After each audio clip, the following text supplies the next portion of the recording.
بسم الله الرحمن الرحيم.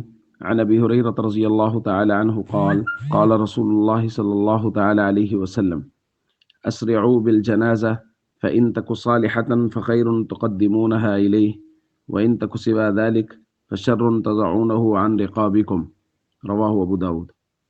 نبی کریم صلی اللہ علیہ وسلم نے ارشاد فرمایا، جنازے کو لے کر جلدی کرو، کیونکہ اگر تو یہ میت نیک ہے تو پھر خیر ہے جس کی طرف تم اس کو چھوڑ کر آؤ گے، اور اگر یہ شر ہے، یعنی اگر یہ میت نیک نہیں ہے تو پھر یہ ایک شر ہے جس کو تم جلدی سے جلدی اپنے کندھوں سے اتار دو۔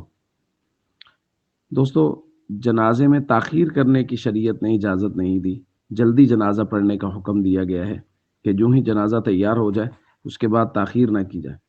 حضور علیہ الصلوۃ والسلام نے حضرت علی سے فرمایا تھا، یا علی ثلاث لا تؤخرها، تین چیزوں کو کبھی بھی تاخیر مت کرنا ان میں: الصلاۃ اذا اتت، جب نماز کا وقت آ جائے، والجنازۃ اذا حضرت، اور جب جنازہ تیار ہو جائے، والایم اذا وجدت لها کفءا، اور جب لڑکی کے لیے کوئی جوڑ کا رشتہ مل جائے۔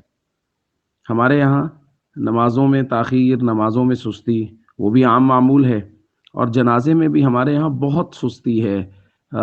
بیٹا چلا ہوا ہے، ایک دور کا رشتہ دار فلاں جگہ سے چلا ہوا ہے کہ جی اب وہ پہنچے گا 3 گھنٹے، اس کی وجہ سے جنازہ تاخیر ہو رہا ہے اور اس کی وجہ سے تدفین تاخیر ہو رہی ہے۔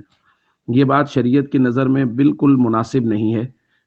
جب جنازہ تیار ہو جائے جنازہ پڑھ دینا چاہیے اور اس کے بعد میت کو دفن کرنا چاہیے۔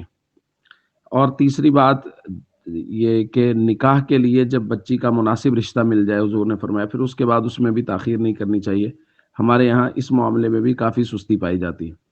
تو ہم سب کو چاہیے جو چیزیں شریعت نے حکم دیا ہے کہ ان کو جلدی کیا جائے تو ہم اس میں تاخیر نہ کریں، ان کو جلدی کریں، جیسے جنازے کا حکم دیا گیا ہے کہ اس کو جلدی ادا کیا جائے۔ السلام علیکم ورحمۃ اللہ وبرکاتہ۔